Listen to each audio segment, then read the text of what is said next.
When I stopped at the red light, I saw my daughter begging, counting coins while holding her baby in her arms.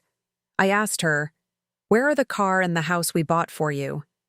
She told me that her husband and mother-in-law had taken the car, taken all her money, kicked her out of the house, and were threatening to take her daughter from her too. I simply told her, "Don't worry. I'm going to take care of this." But before we begin, don't forget to like this video and subscribe to the channel. Stay until the end of my story and let me know in the comments which city you're watching from, so I know how far my story has traveled. That afternoon, I was driving alone. The heat was unbearable, but I wasn't in the mood for my driver. Sometimes I need time alone so my head doesn't explode with the never-ending problems from home and work. I'm 66 years old, but I still like to drive myself for short distances. I was on my way back from the hospital, not because I was seriously ill, just a routine checkup. The doctor told me my blood pressure spikes when I get too worked up. And of course, it spikes. My life lately has been one thing after another to get worked up about. I stopped at a traffic light at a major intersection. Traffic was heavy, as always. Cars were weaving through lanes. The sound of horns blared nonstop. I glanced at my watch, then looked ahead, and that's when I saw someone who made my chest feel like I'd been punched. It was a thin woman, her hair a mess, her clothes dirty and worn, her feet bare. She was carrying a baby in a front carrier. The little one looked overheated, with flushed red cheeks. The woman walked from car to car, holding out her hand, receiving coins that she counted quickly. It wasn't a calm count, but a desperate one, as if each coin determined her survival. For a moment, I thought, what a shame. But then I saw her face more clearly as she bent down. It was Sophie, my daughter. Without thinking, I rolled down the window. My voice came out before my brain could process what was happening. Sophie. She turned. Her eyes went wide, not with surprise at seeing me, but with fear. The kind of fear someone has when they've been caught doing something shameful. She quickly covered her face with her hand, but it was too late. I couldn't move for several seconds. I just stared at her. I saw her sharp cheekbones, her trembling hands. I saw the baby in the carrier. Lily, my granddaughter. Her little head was resting limply. "Sophie, get in, quick," I said, pushing the passenger door open. She hesitated for a moment and shook her head. "Dad, not here. First, I cut her off. My voice came out louder than I intended. "Get in." The light was still red. The drivers behind me started honking. Sophie finally opened the door and sat down, clutching Lily to her body. Once inside, she lowered her head. Her hands still held the coins, and I could hear the soft jingle of metal clinking together. I rolled up the window to block out the noise from outside. My breathing was heavy. "Sophie, what are you doing?" I asked. My voice was low, but I felt a mix of rage and panic at the same time. She didn't answer right away, just stroked Lily's face. The baby was whimpering softly, as if she were uncomfortable. I swallowed hard, trying to keep myself from exploding. But there was one question pounding in my head, a question that made the whole world seem absurd. I glanced at Sophie and asked, "Where are the car and the house we bought for you?" Sophie closed her eyes for a moment. Her face began to tremble. She tried to smile, but that smile turned into something terribly sad. "Dad," she said, her voice hoarse, "they're gone." I felt the blood rush to my head. "What do you mean, gone? The house is in your name, the car is in your name." Sophie held her breath and then let out words that felt like knives. "Ethan and his mom, Helen." She paused, swallowing her tears. "They took the car, they took my money, they kicked me out of the house, and they threatened to take Lily from me too." I was paralyzed. That name echoed in my ears like a burning sound. Ethan Miller, her husband, the man who came to my house impeccably dressed, polite, as if he knew exactly what to say. Helen, his mother-in-law, with that sweet smile but eyes that were always judging. I looked straight at Sophie. "They kicked you out? You're his wife. You're Lily's mother." Sophie nodded quickly as the tears fell too. "I tried to hold on, Dad. I tried to obey. I thought if I was patient, they would change." I gripped the steering wheel tightly. I could feel my nails digging into the leather. "So, why did you end up on the street?" I asked, my voice softer now. I was afraid of the answer. Sophie looked down at the coins in her hand, then at her bare feet, as if she were just now realizing how miserable she looked. "Because I don't have any money, Dad," she said, almost in a whisper. "They took everything. Ethan said my money had to be managed for the household to run properly. I gave it to him because I trusted him. Helen said it was normal, that a wife should support her husband." I shook my head. "And the house?" Sophie wiped her nose roughly. "I don't understand, Dad. At first, they just asked me to sign this and that. They said it was for administrative paperwork. Rick insisted too. He convinced me." Rick Miller, Ethan's brother, the one who always handled the paperwork. I felt sick to my stomach. Sophie continued, her voice breaking. "Finally, I asked about the car. They said they were just using it temporarily. I asked for money for expenses. Helen said I was a spendthrift. I protested. Ethan got angry. I wanted to leave. They stopped me. I took Lily. Ethan said if I left, he would keep Lily." Her voice trembled. "He said I had no rights." I held my breath. My chest was tight, but I forced myself to stay sane. Sophie cried silently for a few seconds and finally spoke like someone who was exhausted with living. "Now I'm living under a grimy overpass, Dad," she said, holding back her sobs. "I can only beg to buy milk. Lily gets so hot sometimes. The nights are cold. I'm scared. I'm scared they'll come and take her from me." The light was still red, but it felt like the world had stood still. I looked at Sophie, then at Lily with her half-closed eyes. I wanted to scream, to explode, but I knew if I fell apart now, Sophie would shatter even more. I slowly raised my hand and touched Sophie's tangled hair. "Why didn't you call me?" Sophie shook her head, crying harder.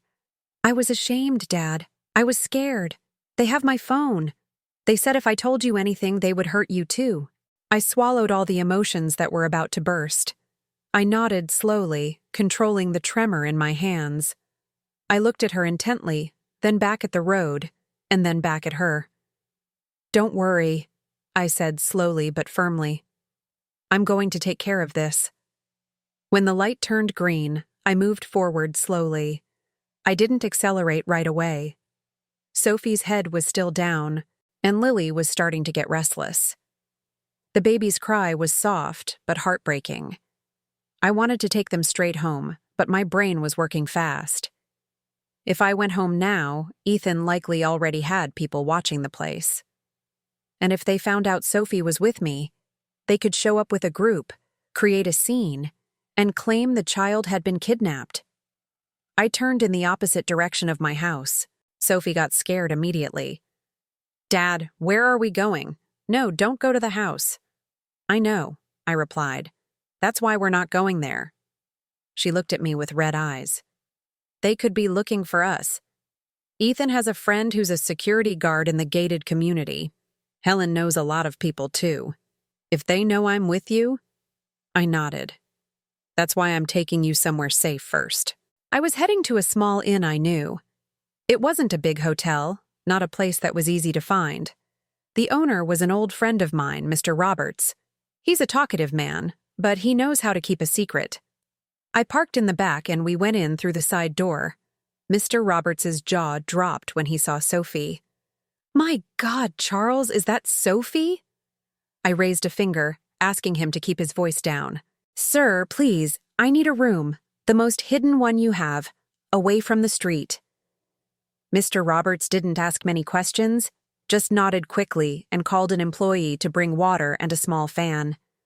Sophie just sat down, hugging Lily tightly, as if she was afraid someone would snatch her away at any moment. Inside the room, I closed the door and double-locked it. Only then did I dare to take a deep breath. "First, I want to see Lily," I said. Sophie hesitated but finally moved the carrier. Lily was sweating, her little body hot. "I'm no doctor, but I know a baby like that needs milk and a cool place, not car fumes and scorching asphalt." I opened my bag, took out my water bottle and some tissues, and called Mr. Roberts from the room phone. "Sir, please, get me some formula for a 10-month-old and some diapers, and please don't tell anyone." "Understood," Mr. Roberts replied in a firm tone. "I like people like him. He talks a lot, but when it matters, he acts fast." Sophie still had her head down. I sat down across from her. "Sophie," my voice was softer now, "tell me everything from the beginning, slowly but clearly. I need to know everything." She wiped her cheeks. "I'm afraid you'll be angry." "I am angry," I answered honestly. "But not with you. I'm angry because they treated you this way." Sophie looked at me as if she could hardly believe I was still on her side. She began to talk, and every word made my chest burn even more. At first, after they got married, Ethan changed little by little. In front of others, he was the attentive husband. At family gatherings, he was the most respectful, the most polite. But at home, he started controlling small things. Sophie had to tell him if she wanted to go out. She had to ask for permission to buy anything. "I thought it was normal," Sophie said, her voice small. "I thought maybe he was just being protective." Then Helen got more involved. She lived near them. She would show up unannounced. She said it was to help, but really it was to keep an eye on things. "Helen told me I had to learn to be a good wife," Sophie continued. "If I mentioned any problem, she'd say I was spoiled. She said you, Dad, meddled too much and that it made me dependent." I clenched my fists. "What exactly did she say about me?" Sophie swallowed. "She said if I saw you often, my marriage wouldn't be blessed. She said you would probably look down on Ethan." I let out a short laugh, but there was nothing funny about it. "So she forbade you from seeing me?" Sophie nodded. The problem got worse when Sophie was far along in her pregnancy. Ethan asked her to change her phone number. The excuse was that there were a lot of scams. Then Sophie's phone was often borrowed and barely returned to her at night. Every time Sophie tried to call me, Ethan would say, "Later, you're tired. Better to focus on the baby." "I was a fool, Dad," Sophie whispered. "You weren't a fool," I cut her off. "You were isolated," Sophie continued. "The money also started to be controlled. The deed to the house and the car title, which I had helped process in Sophie's name, were requested by Ethan. The excuse was to keep them in a safe place." Then Rick Miller, Ethan's brother, showed up, acting like an expert in paperwork. "Rick said it was just to update some documents," Sophie recounted. "They asked me to sign several papers. They were quick. I had just given birth, Dad. I was exhausted. Lily was crying. I trusted them." I closed my eyes for a moment. I could picture Sophie, a new mother, exhausted, focused on her baby. And then two men and an older woman standing over her, talking fast, making her feel bad for asking questions. After Lily was born, the threats became clear. Every time Sophie protested about the money for expenses, which was getting less and less, Ethan would immediately raise his voice. He'd say, "You don't produce anything. The money in this house comes from me," Sophie quoted, imitating Ethan bitterly. "When in reality, a large part of it came from my savings too, Dad, and from what you gave me." I sighed heavily. "When did they kick you out?" Sophie lowered her head, hugging Lily tighter. 2 weeks ago, she recounted. That day, she had insisted on asking for her own phone because she wanted to video call me. Ethan got furious immediately. Helen added fuel to the fire, saying Sophie was an ungrateful woman who defied her husband. Rick stood at the door as if he were a guard. I said I wanted to go to your house, Dad, Sophie told me. Ethan said if I left with Lily, he would take her from me and make sure I could never see my daughter again. I stared at her. He said that exactly? Sophie nodded, the tears falling again. I was scared, Dad. They talked as if they had a lot of power. Helen said she knows people at City Hall. Rick said the baby's papers could be easily changed if they wanted. I held my breath, trying to stay calm. I finally tried to leave anyway, Sophie continued. I only had a small bag with Lily's clothes and a little money. But at the front door, Ethan yanked the bag from me. Rick pushed me. I fell. Lily cried so hard. I panicked. My money fell somewhere. They just told me to leave if I wanted, but that Lily had to stay. My eyes burned, but I held it in. Sophie rubbed a bruise on her arm that had been covered this whole time. I ran, Dad. I had no phone, no money. I was afraid to go to your house because I was scared they would follow me. I slept on the streets at first. The next day, I met a young volunteer named Natalie Costa. She took me under an overpass.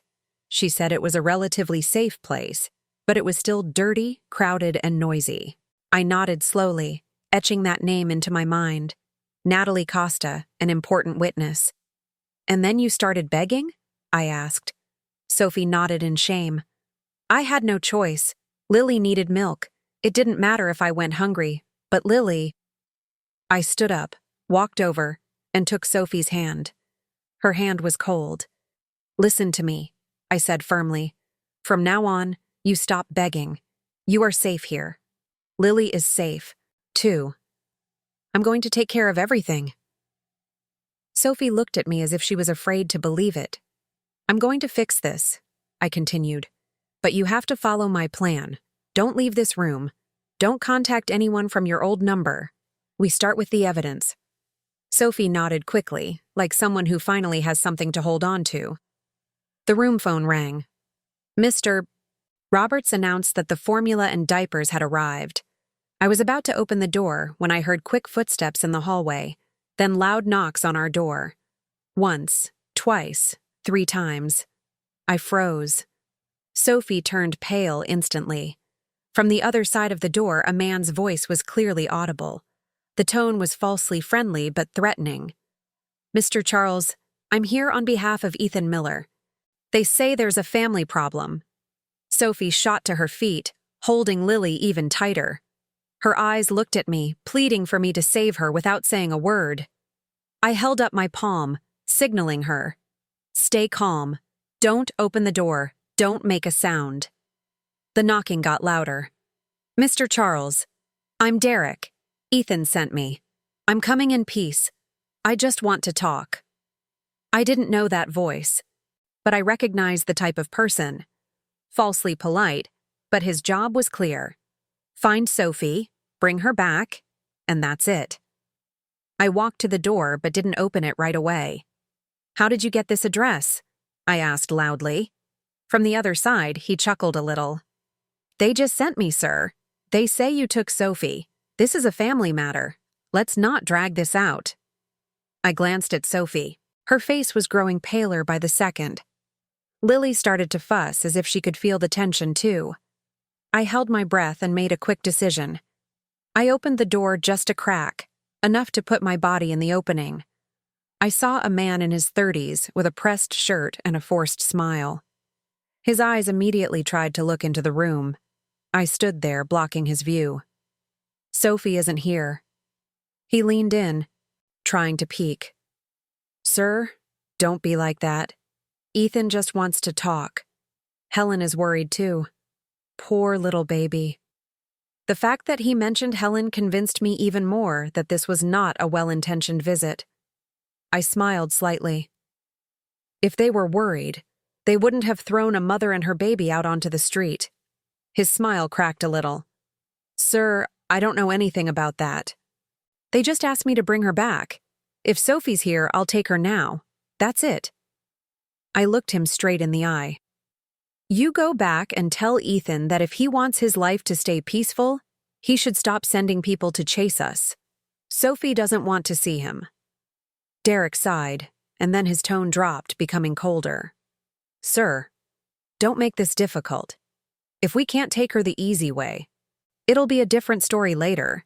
Ethan can file a report, say Sophie took the child without permission. I contained my emotions. In my head, there was only one thought. They dared to play with threats. I replied slowly but clearly. Go ahead. Let him file a report. But if you're still standing in front of my room in 5 more minutes, I'll be the one to file a report first. For harassment, threats, and coercion. He glared at me. Sir, I cut him off. Leave. I closed the door slowly but firmly. Then I double-locked it. Sophie immediately covered her mouth, holding back a sob. I went to her and put my hand on her shoulder. See? They're already looking for you. Sophie was trembling. Dad, how did they know so fast? I glanced at the window and then back at the door. Who knows if they followed our car from the light or if someone saw us. But what's important is one thing. They're scared that you found me. I picked up my phone and immediately called Mr. Roberts. Sir, is there someone from my daughter's husband in the hallway? Please make sure he leaves. If you can, have one of your male employees escort him out. No scene. Mr. Roberts simply replied, Understood, in a firm tone. I like people like him. He talks a lot, but when it matters, he acts fast. Sophie was still hugging Lily. I saw her dirty hands, her short, cracked nails. I knew she had been enduring this alone for too long. I pulled up a chair and sat in front of Sophie. Now listen, we're not going to win this by just using anger. We have to use proof. Do you remember everything they took from you? Money, documents, everything. Sophie wiped her eyes. Ethan has my bank card. He said he would withdraw the money for household expenses. When I asked for it back, Helen said I didn't trust my husband. That card is in your name? Sophie nodded. And the house documents? Sophie hesitated for a moment. There's a blue folder. Ethan keeps it in the closet. The deed to the house, the car title. I saw them for the last time several months ago. What did you sign after you gave birth? Sophie shook her head quickly. I didn't have time to read. Rick was talking nonstop. He said it was just to transfer the vehicle's data and fix some house documents. I was exhausted, Dad. Lily was crying. I just wanted them to be quiet. I breathed slowly. Rick's motive was clear. He was the operator who handled the dirty business. Ethan's motive was clearer. He wanted to control everything. Helen's motive, greed and a hunger for power. For people like Helen, a daughter-in-law isn't a person. She's an asset. I stood up. We start with the quickest thing. Your bank account. Sophie looked at me, confused. I don't have access. I have a contact at the bank, I replied. But before that, you need to be safe. If they can find you here, it means this place isn't safe for long either. Sophie panicked. Dad, I'm tired. I know. I knelt down, looking her in the eyes. That's why you're coming with me now, but not to my house. We're going to a safer place, and from tonight on, you can't be seen anywhere. Sophie swallowed. Like hiding? It's not hiding, I said. We're taking a step back so we can hit them hard. Mr. Roberts knocked gently. I opened the door a crack. He's gone, he whispered. But I'm not sure he's gone far. I nodded. Thank you, sir. Once the door was closed, I immediately opened a contact I hadn't called in a long time. The name appeared. Thomas Hughes. I dialed. Thomas answered quickly. His voice was calm. Mr. Charles. Thomas, I need you, I said without preamble. My daughter Sophie was thrown out by her husband. They stole her assets. They're threatening to take her baby. I need steps that are certain, fast, and irreversible. There was a 1-second pause. Then Thomas replied firmly, Sir, stay calm. Don't go to your house yet. Don't contact the other party again. Just tell me everything slowly. I'll take notes. Sophie was looking at me. For the first time, there was a little hope in her face.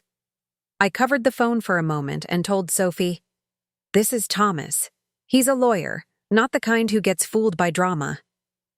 Sophie nodded. Her tears started to fall again. But this time it wasn't just despair. It was relief. I went back to the phone. One more thing, Thomas. They already sent someone looking for us. A guy named Derek says he was sent by Ethan. Thomas immediately became more serious. That means they're scared. Good. Sir, keep that in mind. From now on, all communication is recorded. And if possible, let's trace the money. I also have an investigator contact. His name is Daniel Vance. He can help with the tracking. I closed my eyes for a moment. All right, that's the way. I looked at Sophie and Lily. I knew this wouldn't be resolved today or tomorrow, but one thing was certain.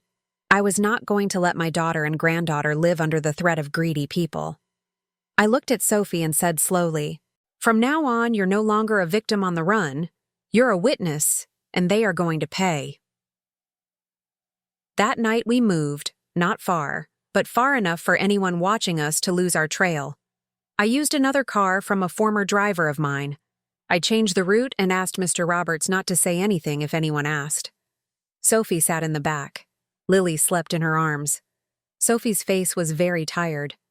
But her eyes were still alert, like someone who fears the door will be forced open at any moment.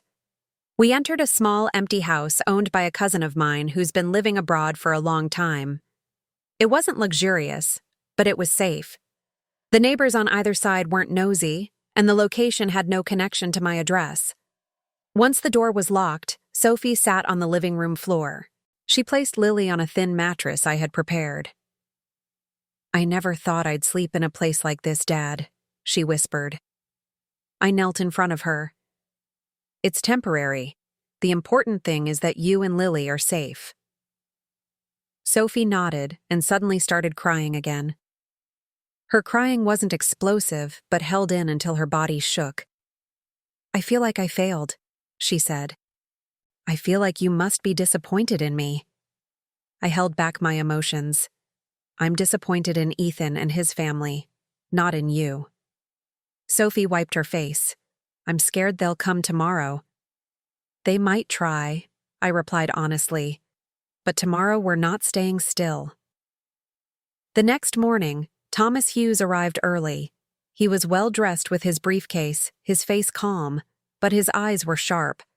He shook my hand and then looked at Sophie for a moment, as if evaluating her without judgment. "Sophie, I'm Thomas," he said. "From now on, we focus on two things: your and Lily's safety and the evidence." Sophie nodded slowly. Thomas sat down and opened his notebook. "Sophie, do you still have any documents? Photos of the deed, photos of the car title, transfer receipts, messages from Ethan or Helen, anything?" Sophie shook her head. "They took my phone. Everything was on my old phone." I interjected. "Her old number is dead too. They have it." Thomas nodded. "All right, then we'll find another way. I'll ask my people for help." As if on cue, there was a knock on the door. I tensed up by reflex, but the man who entered was about 50 years old. He had a normal build, but he walked with a firm gait. Thomas stood up. "This is Daniel Vance," Thomas said. "He helps track money flows and assets." Daniel looked at me respectfully. "Mr. Charles." I returned the greeting with a nod. Daniel sat down and got straight to the point. "Sir, I need basic information. Sophie's full name, date of birth, the bank she used, approximately how much she had in savings, and when she last had access." Sophie recalled everything she could. Her voice was small but clear. I could see she was starting to try to be strong, even though she was still scared. Daniel jotted down notes quickly. "One more thing. Who most often asked Sophie to sign things?" "Rick," Sophie answered quietly. "Rick Miller." Daniel nodded. "Usually, he's the operator." I looked at Daniel. "Sir, I don't want this to be just a family drama. I want them to pay." Daniel replied without expression.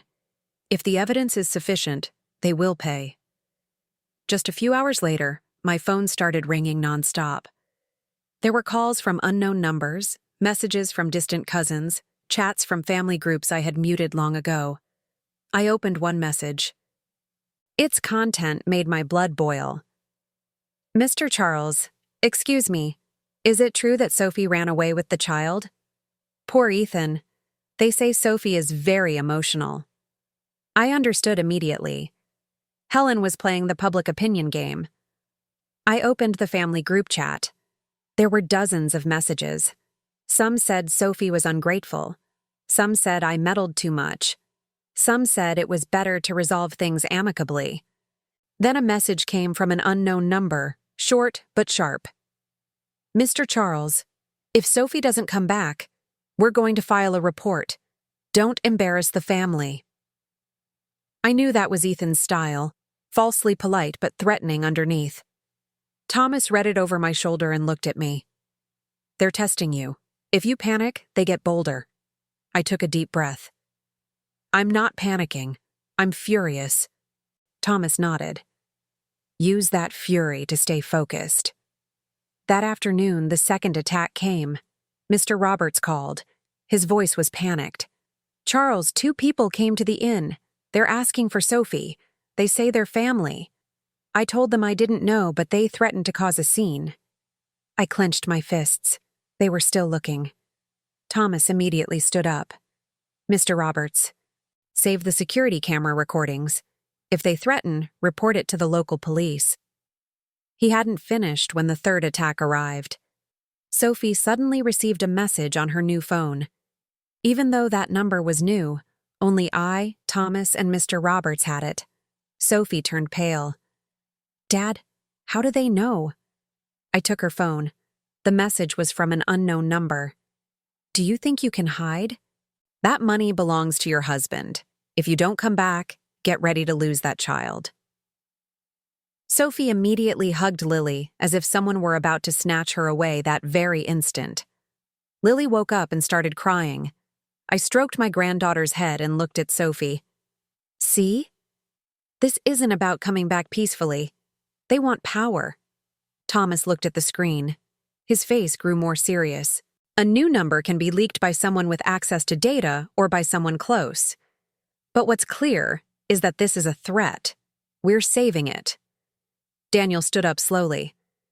Sir, I have initial information. I turned quickly. What is it? Daniel opened his phone, showing his notes. There are suspicious transactions from Sophie's account in recent months. The pattern is regular. The amounts are significant, and the destination is a third-party account connected to a credit union near Helen's place. Sophie covered her mouth. So, my money. Daniel nodded. Yes, this is just the beginning, but the direction is clear. Sophie's money was diverted. I looked at Thomas. That means they did steal from her. Thomas nodded. And they'll say it was for the family. That's why we have to prove it was embezzlement, not an agreement. I sat down, containing my emotions so I wouldn't explode in front of Sophie. I had to be the pillar, not the fire. Suddenly, my phone vibrated again. This time, it was a video call from an unknown number. I almost declined it, but Thomas stopped me with a gesture. Answer, but don't say much, I answered. The screen showed Helen.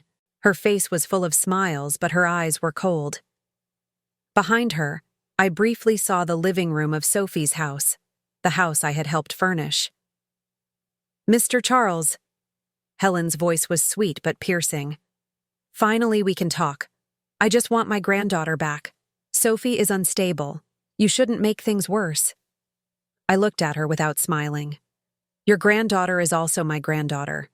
Helen laughed lightly. Yes, which is why it's better to hand her over so Lily can be raised in a proper home. Sophie is wandering around right now. It's not appropriate for a child to grow up like that. My head felt hot, but I contained myself. Helen continued in her sweet tone. If you're stubborn, don't blame us if we take action. Ethan is the legal husband. His rights are clear. Then the screen shifted a bit. I saw Ethan standing behind Helen, His mouth held a slight smile.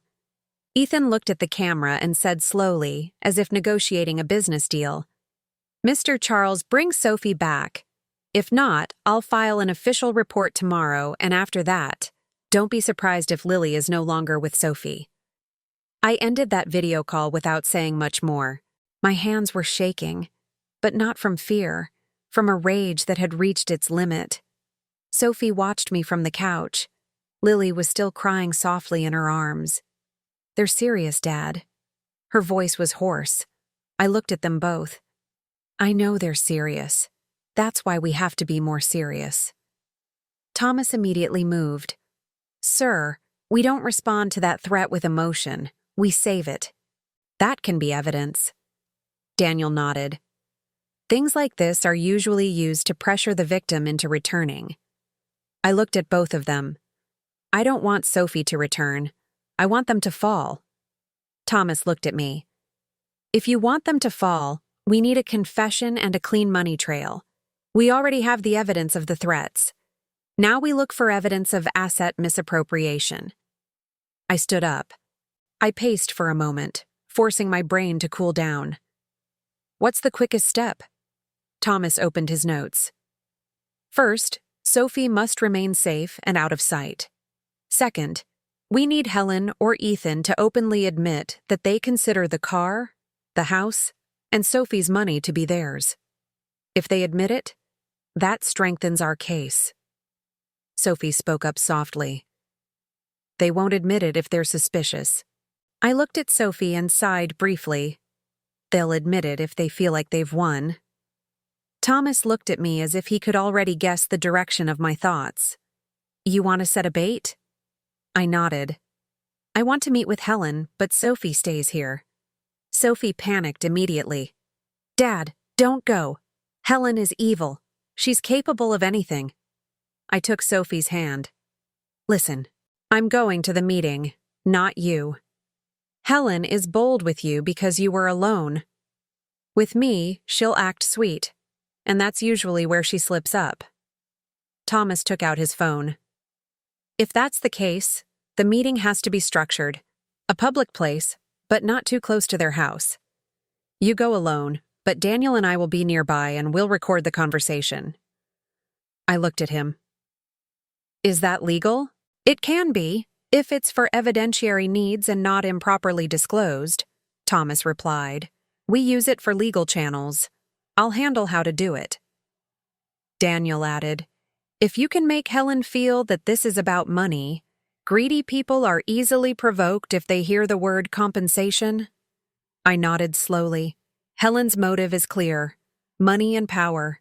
Ethan's motive: control and pride. Rick enjoys being the right-hand man who can squeeze people without being noticed.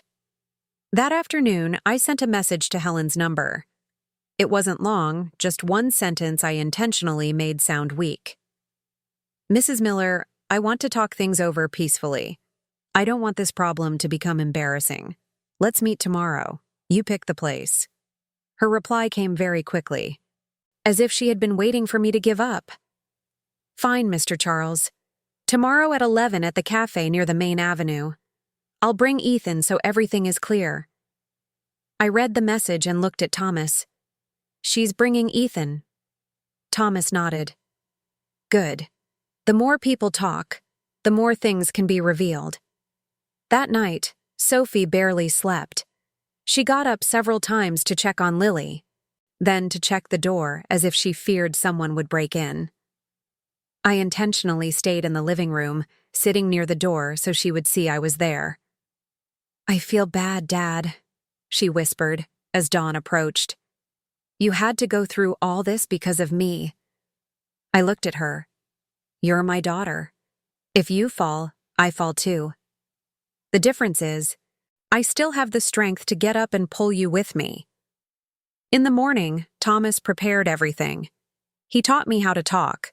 Don't attack, don't blame first, provoke the confession. Daniel said he would find a position to observe without drawing attention.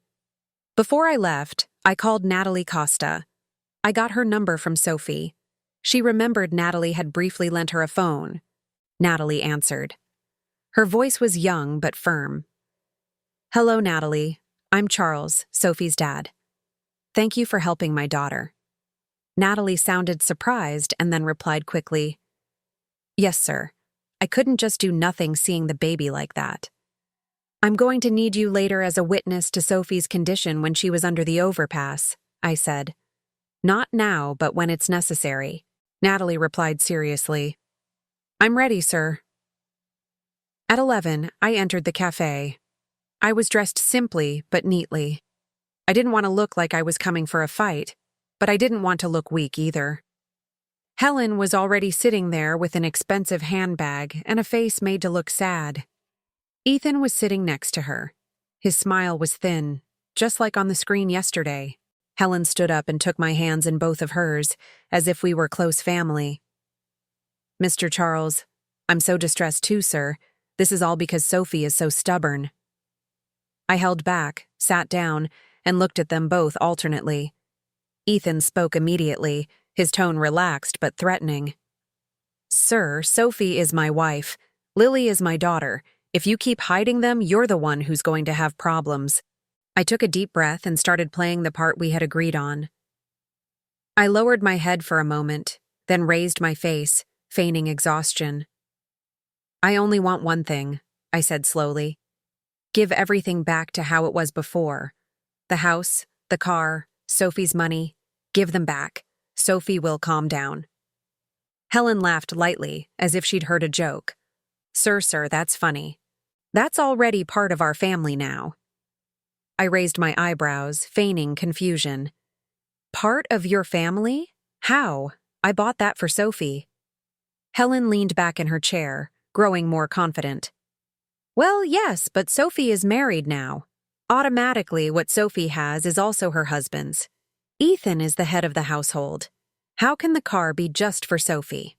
How can the house be only in Sophie's name? It doesn't make sense." Ethan added more coldly, "Sophie's money was also used for my business. That's normal. If Sophie is out begging now, well, that's because she left, not because of us." I held my expression. In my head, I was thinking, keep talking, keep talking. I looked at Helen. "But why did you kick her out, ma'am? She was carrying a baby." Helen waved her hand, her face dismissive. "She's very dramatic. I was just educating her. If she needs the child, we should be the ones to take care of her. Sophie is unstable, wandering around, emotional. She doesn't obey." Ethan nodded. "If Sophie wants to come back, it's easy. She apologizes. She brings Lily back, and you, sir, stay out of it. As for the house and the car, we'll talk about that later. If you want compensation, well, we can work out the numbers." That word, compensation, came out, and I almost smiled because it meant they truly saw my daughter as a transaction. I lowered my head, pretending to hold back tears. "So, you really did take all of that?" Helen nodded without any remorse. "Taking isn't the word, sir. It's family rights. Sophie is our daughter-in-law. She needs to know her place." I nodded slowly, like someone defeated, although in my head, everything was already recorded. As I stood up to leave, my phone vibrated. A message came from an unknown number, but the name appeared below, Philip Ford. Thomas had told me earlier that he knew a young journalist who could help when the time came. His message was just one line that made my heart drop. "Sir, there's a video of Sophie begging that's going viral. The narrative says Sophie is a scammer and that you sent her." I walked out of the cafe with steps that seemed calm, but inside my head there was chaos. The message from Philip Ford was like a siren. If the video of Sophie begging had already gone viral with a malicious narrative, it meant Ethan and Helen didn't just want to take Lily. They wanted to destroy Sophie's name first, so that when they filed for custody, people would already believe Sophie was an unfit mother. I got in the car immediately, closed the door, and called Thomas. "Thomas, the video of Sophie has gone viral. They're saying I sent her. This is a public opinion war now." Thomas wasn't surprised, but his voice was firm. "I anticipated this. Sir, Do not respond anywhere. Don't clarify anything yet. We save all the evidence, and then we come out with one clean blow. I need to get back to Sophie now, I said. Go back, but not to your house, to the safe place. And please take a longer route. Don't go directly. I nodded, though he couldn't see me. After hanging up, I immediately called Philip. Philip answered quickly. Mr. Charles, it's Philip. Thomas passed on the message. Yes, sir. I found the video on several accounts. The narrative is the same on all of them, sir, as if Sophie were begging on purpose to create drama and get pity. Some say Sophie ran away with the child. Who started it? It's still not clear, sir, but the pattern of the posts looks like it's from paid accounts. A lot of targeted comments. I took a short breath. Don't publish anything yet. Wait for instructions from me or Thomas. I want proof first, not debates. Understood, sir, Philip replied. When the time comes, I can help create a clear timeline, but for now, I'm monitoring. I hung up and drove back to the safe house, taking a longer route. The whole way, the notifications on my phone went off nonstop. Some with sympathy, some criticizing, some playing the wise man, some openly blaming Sophie. What disgusted me most was a message from someone in the family group chat. Mr. Charles, sorry, but maybe Sophie was always a spoiled child. Poor Ethan. I wanted to reply, but I held back. Thomas was right. If I got into the fight now, I would just be giving them a stage. When I arrived at the safe house, I found Sophie sitting on the floor near Lily's mattress, the phone in her hand, her face pale. Dad? She spoke softly. I saw the video. They're saying I'm a scammer.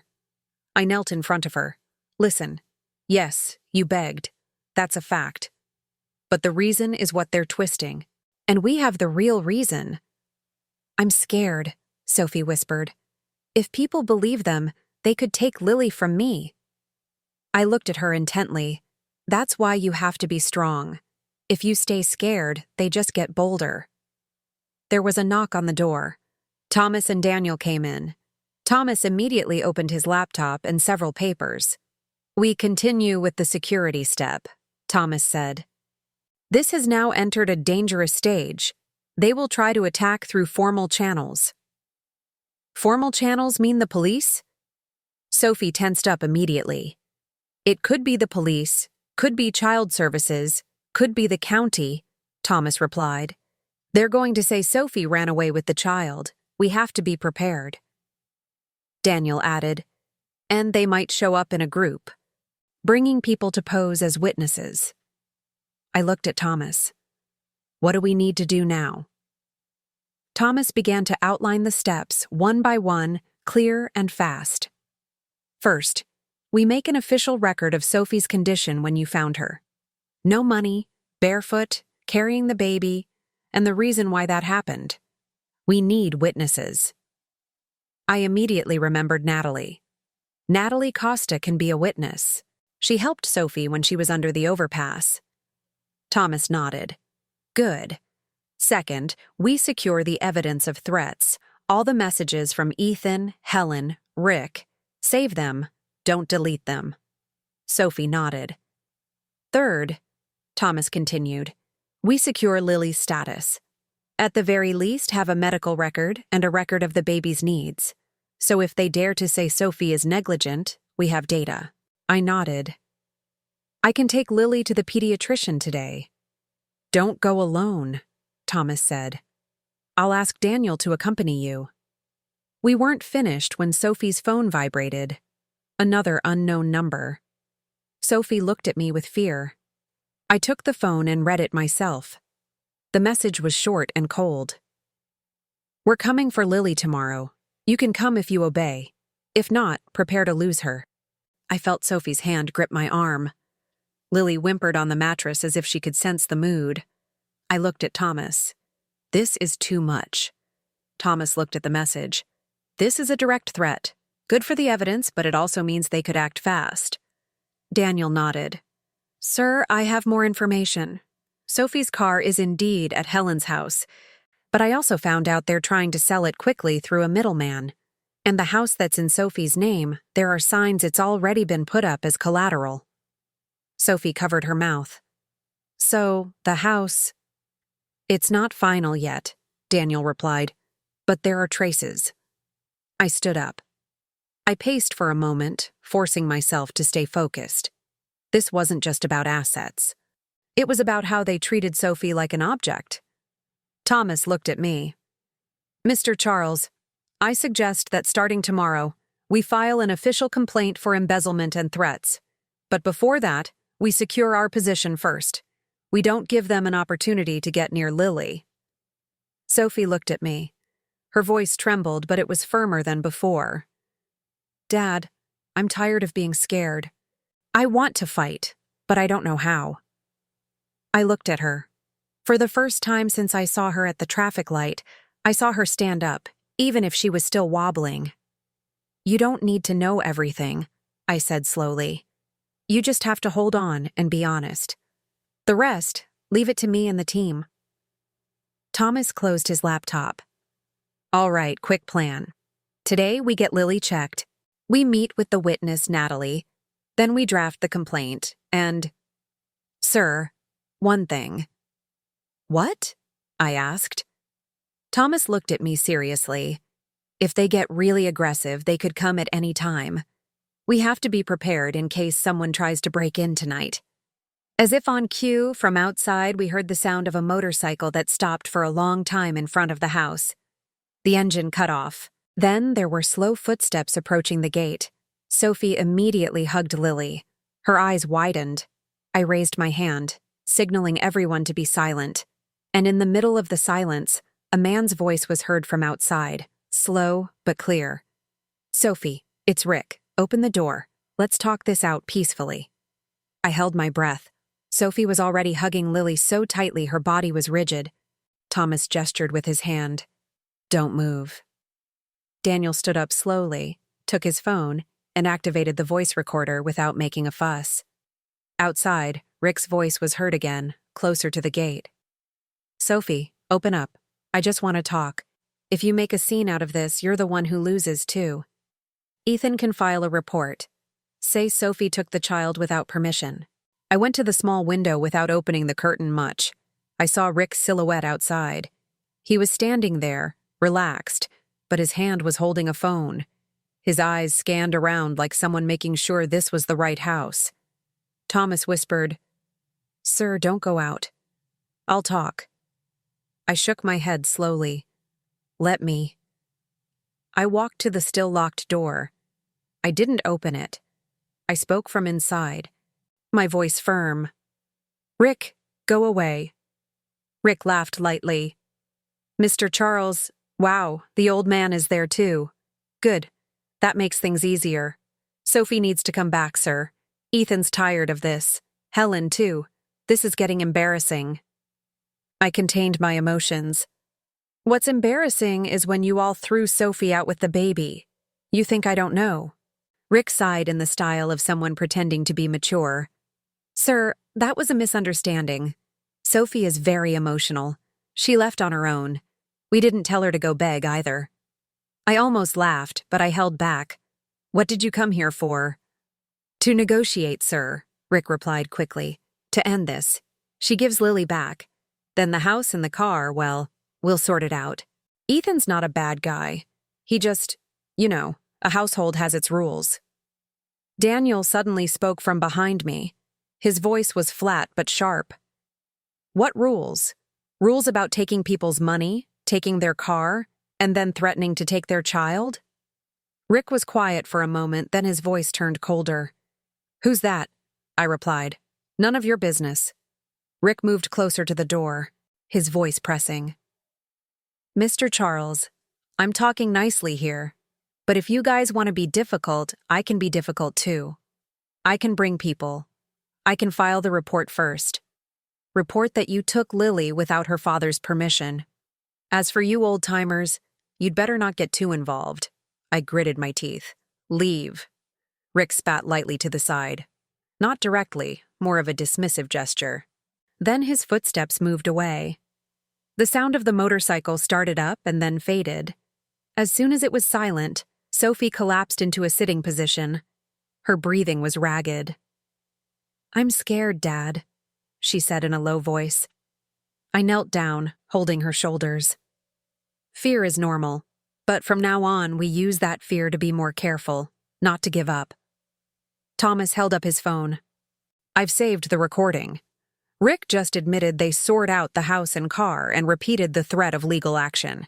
And most importantly, they know about this house, which means this place isn't usable for much longer either." I looked at both of them. "I'm tired of moving around. I want to end this." Thomas sighed and then spoke clearly, as if building a ladder. "If you want to end it, we enter the strike phase starting today." Sophie looked at him, her eyes red, but with a small spark. "What's the strike phase?" Thomas opened his folder. "First, we file an official complaint, misappropriation of assets, signing under duress, threat of child abduction. We present it with a clean timeline." I nodded. "Do it." "Second," Thomas continued, "we send a letter of demand and a request to freeze the assets. At the very least, we send a signal that the house and car are in dispute. That makes it harder for them to sell quickly." Daniel added, "I can also look for the middleman they're using to sell the car. There's usually a trail." I looked at Sophie. "Are you ready?" Sophie swallowed. "I'm ready, Dad. I don't want Lily to be their toy." That was the sentence I was waiting for. Sophie was no longer just a victim. She was starting to be a mother who fights. I picked up my phone and texted Philip Ford. "Philip, hold everything for now.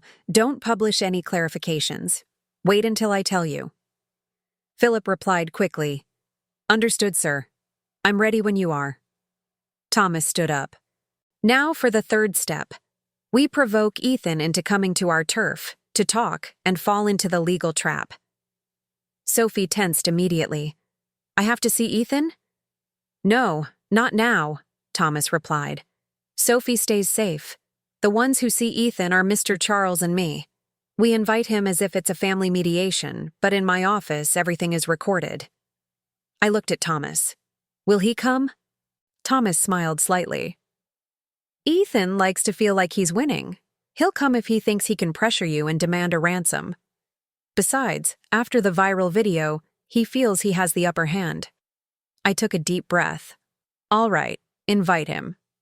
Thomas immediately sent an official message to Ethan, an invitation to mediation, time and place clear. No words about complaints or police, just a peaceful family resolution. Sophie looked at me doubtfully. "Dad, what if he brings Helen?" "Let him," I replied. "The more mouths, the more mistakes." That afternoon, we moved one more time, this time to an apartment of an old friend of mine that was barely used. No name in the directory, strict security, keycard access. Sophie was finally able to sleep a little more peacefully. Lily drank her milk until she was full and then fell into a deep sleep. I couldn't sleep myself. My head was full, but my chest also felt lighter. For the first time since that traffic light, I felt like I was in control. The next morning, I arrived at Thomas's office. Thomas had already prepared a small meeting room. There was an office security camera. There were staff who knew when to enter if things got heated. Daniel was sitting in another room, ready with the data he had gathered. The clock ticked to almost the exact time. The front door was heard opening. Footsteps entering, confident, self-assured. Ethan Miller appeared in the doorway, well-dressed with a thin smile, like someone coming to win. "Mr. Charles," he said casually, finally ready to talk things over peacefully. Ethan sat down with an ease as if he owned the room. His jacket was immaculate, his hair was combed, and his face showed no sign of someone who had just lost his wife and child. He looked more like someone coming to collect a debt. "Come on, sir," he said. "I don't have much time. I want this to be quick. Sophie comes back. Lily comes back. Done." I looked at him without smiling. "You talk as if you've lost something. when you're the one who threw them out. Ethan sighed, feigning exhaustion. Sir, you've heard Sophie's story, haven't you? Sophie is very good at creating drama. She left on her own. It's embarrassing for me too, sir. The video of her begging is making my family look bad. I raised my eyebrows. Your family is being criticized. You think Sophie and a 10-month-old baby beg for fun? Ethan leaned forward, his voice low but pressing. Sir, I don't want to argue. I want solutions. You bring Lily back. I can tolerate Sophie staying at your house for now, but I still have rights as a father. Thomas Hughes, who had been quiet until then, finally spoke. Ethan, you came here for a mediation, but I must inform you that every word you say is being recorded. Ethan smiled slightly. Go ahead, counselor. I'm not afraid. I'm the legal husband. I took a deep breath and then got to the point. I asked in a direct voice, I'll ask you one thing. Sophie's car, which is in her name, where is it? Ethan looked at me blankly. The family is using it.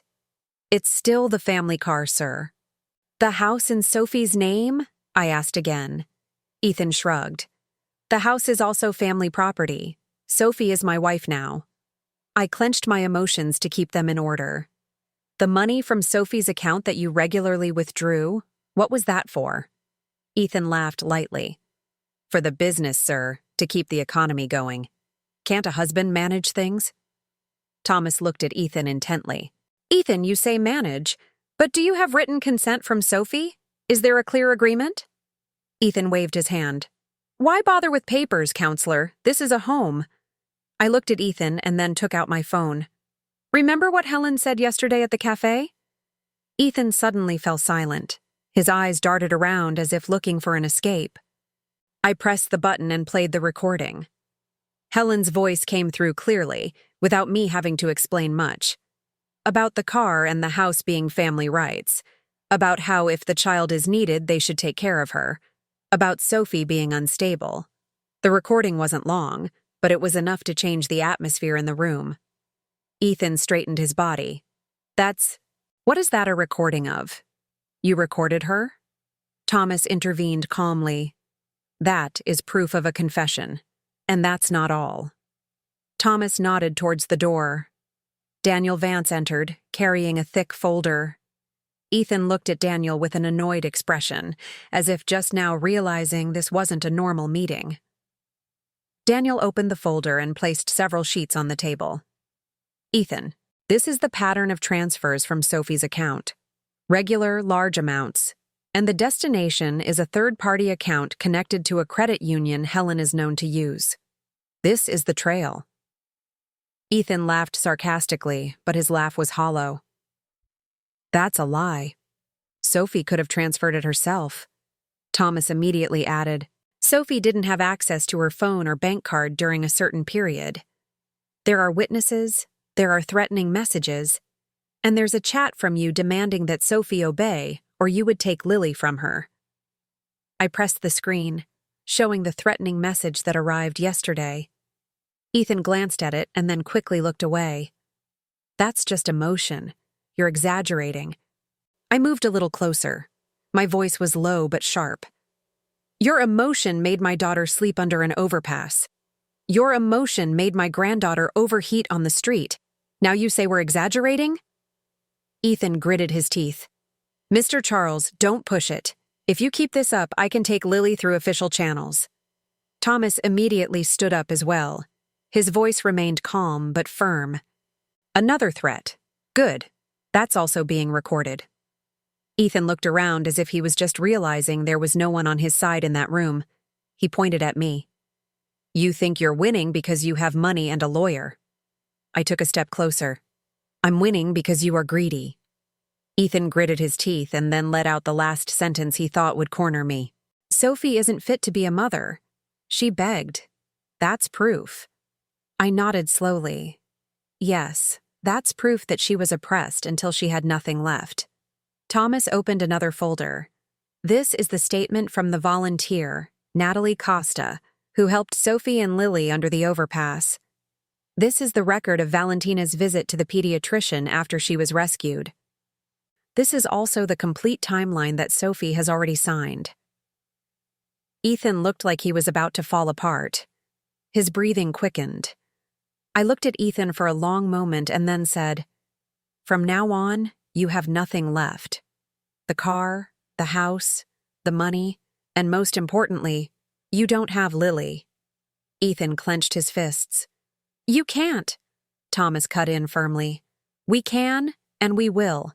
Ethan looked at me, his voice lowering, becoming more cunning. "Sir, we can reach an agreement. You provide some compensation. I'll back off." I almost laughed. "So, it's true. From the beginning, you only married Sophie for her assets." Ethan opened his mouth, but no words came out. I took a deep breath and then finished. "Thomas, proceed." Thomas nodded.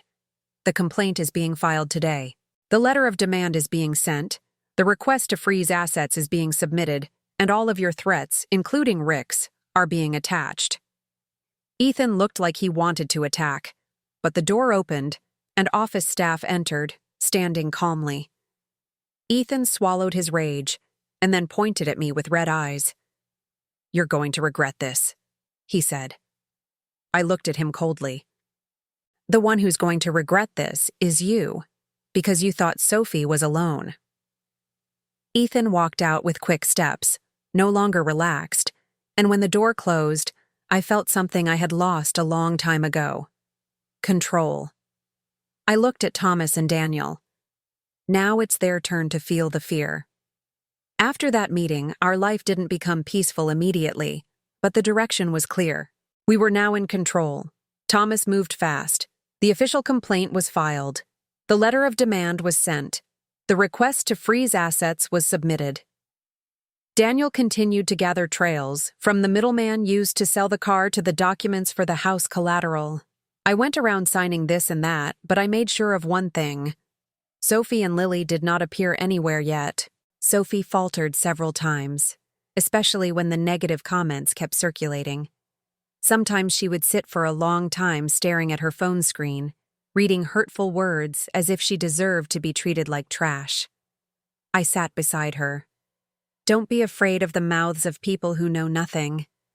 Sophie sighed. "I just still can't believe people can be so cruel."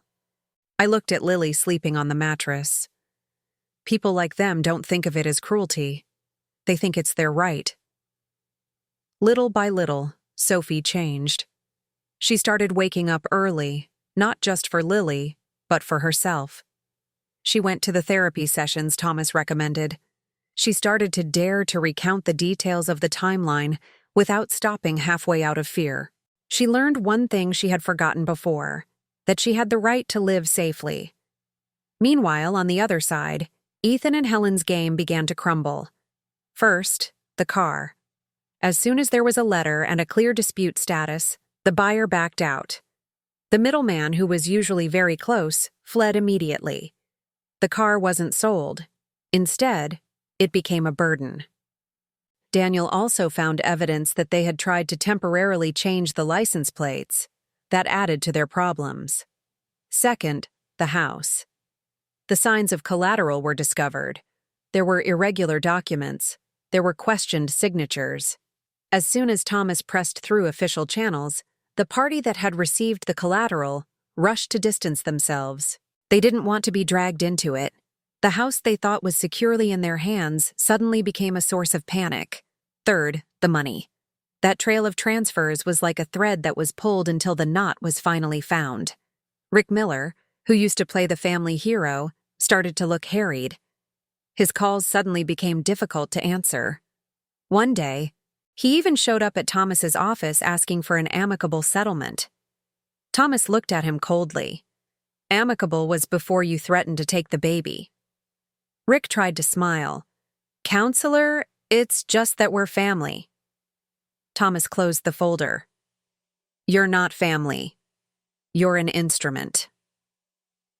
The video that had been used to take Sophie down finally became a boomerang. Not because we shouted, but because we came out with proof when the time was right. Philip Ford put together a clear timeline, No exaggeration, no fabrications. There was a witness, Natalie Costa. There was proof of threats. There was a money trail. There was a recording of Helen's confession. As soon as it was published, the people who had criticized before started to go quiet. Some apologized. Some pretended they had never said anything. I didn't care. The important thing was that their false narrative died. Ethan lost his reputation, not just online, but in the real world. His partners distanced themselves, his business dealings were affected, and what he couldn't stand the most, he could no longer play the good husband in front of people. Helen had it worse. For her, being shunned by her neighbors was like being punished naked in public. The people she used to invite to social gatherings started to avoid her. The people she used to confront started to realize the truth. She tried to play the victim, but this time, nobody believed her. One afternoon, Thomas called me. His voice was calm but held a tone of satisfaction. "Sir, the process is moving forward. They can't escape like they did before. And for now, Lily's position is secure with Sophie." I hung up and then sat for a long time, not because I was sad, but because I could finally breathe. A few months later, Sophie started working on something small from home. It wasn't big, but she was proud because it was from her own effort. She learned to manage her finances again, slowly. She no longer lowered her head if someone looked at her. Lily grew up healthy, her cheeks full, sleeping peacefully. One afternoon I was driving again, passing by the same intersection. Red light. The sun was still hot. I felt nauseous remembering the first day I saw Sophie there, but this time it was different. Sophie was sitting in the back with Lily, who was now bigger. Lily was playing with a small toy, laughing. Sophie was looking out the window. Her eyes were calm. Then I saw some figures on the side of the road. An older woman with messy hair, her clothes dirty and worn, standing rigidly as she held out her hand.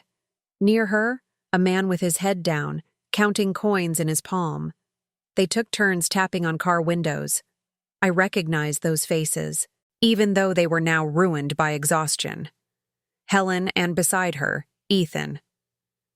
I didn't roll down the window. I didn't get out to insult them. I just looked. And for the first time, I didn't feel the urge to explode. I just felt whole. Sophie was looking too.